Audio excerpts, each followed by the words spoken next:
नमो भगवते वासुदेवाय।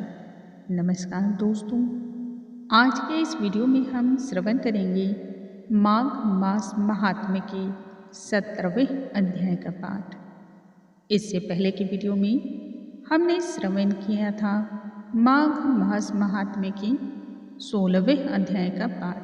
उस पाठ में हमने जाना किस प्रकार से कांचन मालिनी नाम की अप्सरा ने अपने सभी पुण्य प्रताप जो कि माघ मास के स्नान और दान से उसे प्राप्त थे, वह एक घीर राक्षस को दिया। उस घीर राक्षस का उसके बाद संपूर्ण जीवन ही बदल गया।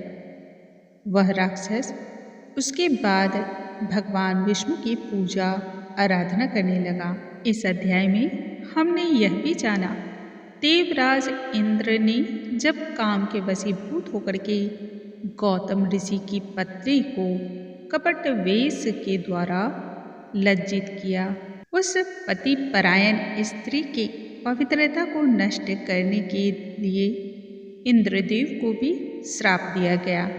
ऋषि के द्वारा दिए गए श्राप से मुक्ति इंद्रदेव को तभी प्राप्त हुई जब उन्होंने माघ मास के दौरान स्नान, ध्यान और दान जप किया। जिस मास की इतनी अधिक महत्ता, उस मास में सोचिए हम तो मानव हैं जो कि कलियुग में जन्म लिए हुए हैं।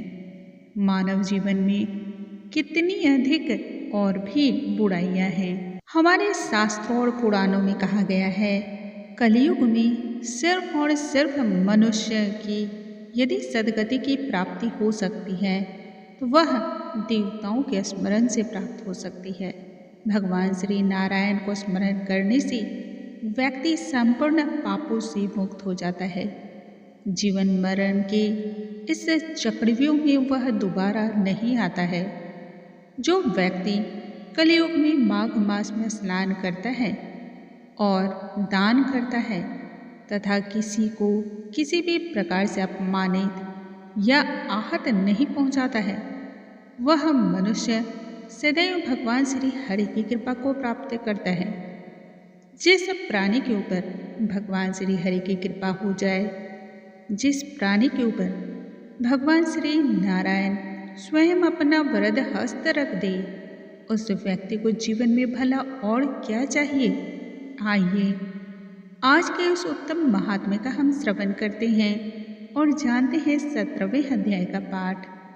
इस पाठ के श्रवण से व्यक्ति की समस्याएं दूर होती हैं और आगे के मार्ग उसे दिखाई देने लगते हैं। सबसे पहले भगवान श्री गणेश का हम ध्यान कर लेते हैं और फिर पाठ आरंभ करेंगे। श्री वक्रतुंड महाकाय सूर्यकोटि समप्रभा निर्विघ्नं कुरु मे देव सर्वकार्येषु सर्वदा। ओम नमो भगवते वासुदेवाय। माघ मास के महात्म्य को बतलाते हुए, उसके पुण्य प्रताप को समझाते हुए वह कांचन मालिनी अप्सरा कहने लगी राक्षस से, इंद्र इस प्रकार से अपने बुरे कर्मों और इसके द्वारा उसे जो शाप प्राप्त हुआ था उससे मुक्त होकर के अमरावती पुरी को गया। अप्सरा आगे कहती है उसे भी माघ मास से मिलने वाले पुण्य प्रताप के द्वारा ही यह फल प्राप्त हुआ और इस प्रकार से वरदान की प्राप्ति हुई कि वह भी माघ मास में स्नान करके निष्पाप होकर के स्वर्गलोक में जाएगी। सो मैंने उस ब्राह्मण के इस प्रकार के वचन को सुनकर के चरणों में पड़कर उनको प्रणाम किया और घर आकर के सभी बाई बांधव नौकर चाकर धन इत्यादि को त्याग करके शरीर को नष्ट होने वाली वस्तु समझ करके घर से निकल पड़ी और माघ मास में जाकर के गंगा यमुना नदी के संगम पर स्नान किया। सो हे निशाचर, 3 दिन के स्नान से ही मेरे सभी पाप नष्ट हो गए। 27 दिन के पुण्य से मैं देवता के समान हो गई और फिर पार्वती जी की सखी हो करके सुख से निवास करती हूँ। इसलिए मैं प्रयागराज की महात्म्य को याद करके सभी देवताओं के सहित माघ मास में वहाँ पर स्नान अवश्य ही करती हूँ।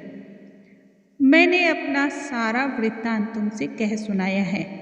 अब तुम भी इस योनि में पड़ने और कुरूप होने का सब कारण अपने बताओ।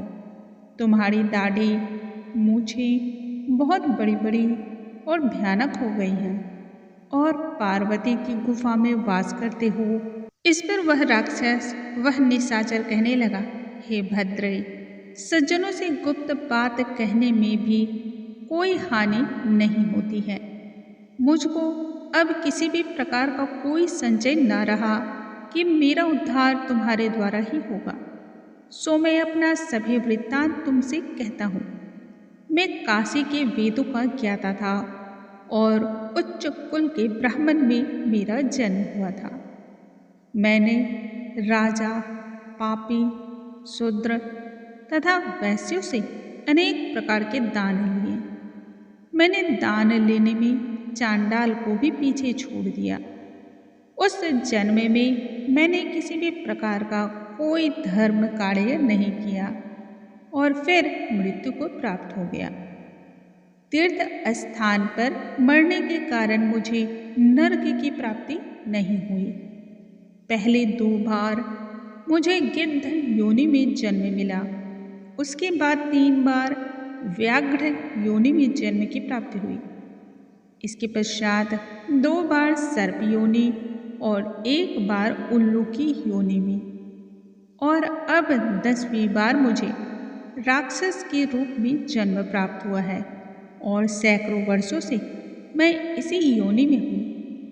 इस स्थान को 3 योजन तक मैंने जंतुहीन कर दिया, अर्थात मैंने इतने जीव जंतुओं की हत्या की है। बिना अपराध के बहुत से प्राणियों को मैंने मृत्यु दिया है। इस कारण मेरा मन अत्यंत ही दुखी रहता है। तुम्हारे दर्शन से मेरे चित्त में कुछ शांति तो अवश्य आई है, क्योंकि सज्जनों का संग तो तुरंत ही सुख को देने वाला होता है। मैंने अपने दुख के कारण को आपसे कहा और सज्जन लोग सदैव दूसरों के दुख से दुखी भी होते हैं।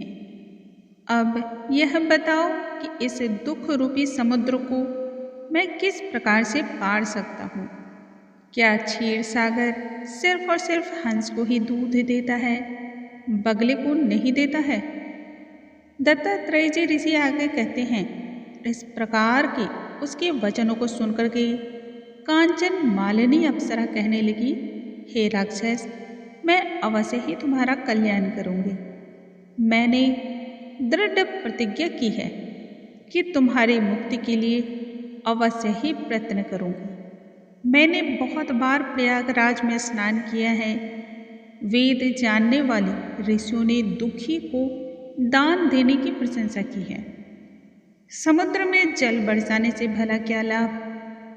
प्रयागराज में स्नान करने का 1 बार का फल मैं तुम्हें प्रदान करती हूँ। इतने मात्र से ही तुम्हें स्वर्ग की प्राप्ति होगी और उसके फल का अनुभव मैं स्वयं कर चुकी हूँ।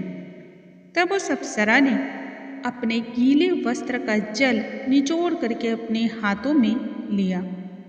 उस जल को हाथों में लेकर के माघ स्नान के फल को उस राक्षस को समर्पित कर दिया। उसी समय पुण्य प्रताप वह राक्षसी शरीर को त्याग करके तेजमयी सूर्य के सदृश देवता के स्वरूप में हो गया।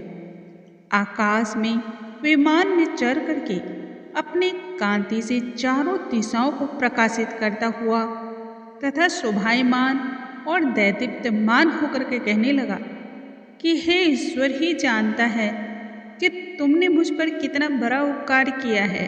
इसके बाद भी कुछ ऐसी शिक्षा कृपा कर मुझे दे दो कि मैं आजीवन कभी फिर पाप ना करूं। अब मैं तुम्हारे आज्ञा को पाकर स्वर्ग में जाऊंगा।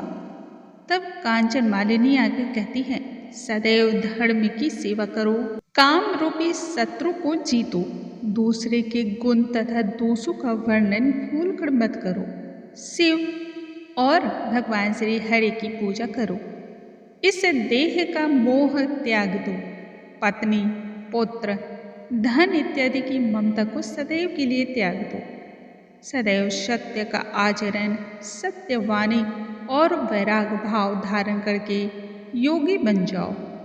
मैंने तुमसे यह सभी धर्म के लक्षण कहे। अब तुम देवता का रूप होकर के शीघ्र ही स्वर्ग को जाओ। ऋषि दत्तात्रेय जी कहते हैं, इस प्रकार गंधर्वों से शोभित वह राक्षस कांचन मालिनी को नमस्कार करके स्वर्गलोक की ओर चला गया और देव कन्याओं ने वहां आकर के कांचन मालिनी पर पुष्पों की वर्षा आरंभ की तथा प्रेम पूर्वक कहा, हे भद्रे, तुमने इस राक्षस का उद्धार किया। इस दुष्ट के डर से कोई भी इस वन में प्रवेश नहीं करता था। अब हम सभी निडर और निर्भय होकर के यहाँ पर विचरण कर सकते हैं। इस प्रकार कांचन मालिनी के द्वारा उस राक्षस का उद्धार हुआ और प्रेम पूर्वक देव कन्याओं के साथ क्रीड़ा करते हुए शिवलोक को गई। दोस्तों, इस प्रकार से माघ मास महात्म्य की 17वें अध्याय का यहीं पर समापन होता है। कल के वीडियो में हम जानेंगे माघ मास महात्म्य के 18वें अध्याय का पाठ और आगे की कथा जानेंगे। जैसे पाठ के श्रवण से, पठन से अथवा इसकी चर्चा भी कोई मनुष्य यदि करता है तब उसे भी सद्गति की प्राप्ति होती है। भगवान श्री हरि इतने अधिक दयालु हैं कि वह सदैव सभी भक्तों के बारे में सोचते हैं और उन पर अपना वरद हस्त रखते हैं। दोस्तों, कमेंट बॉक्स में ओम नमो भगवते वासुदेवाय लिखना बिल्कुल ना भूलें। साथ ही मानसिक रूप से सदैव इस मंत्र का उच्चारण करते रहें। कल नए अध्याय के साथ फिर से मिलेंगे। तब तक के लिए नमस्कार।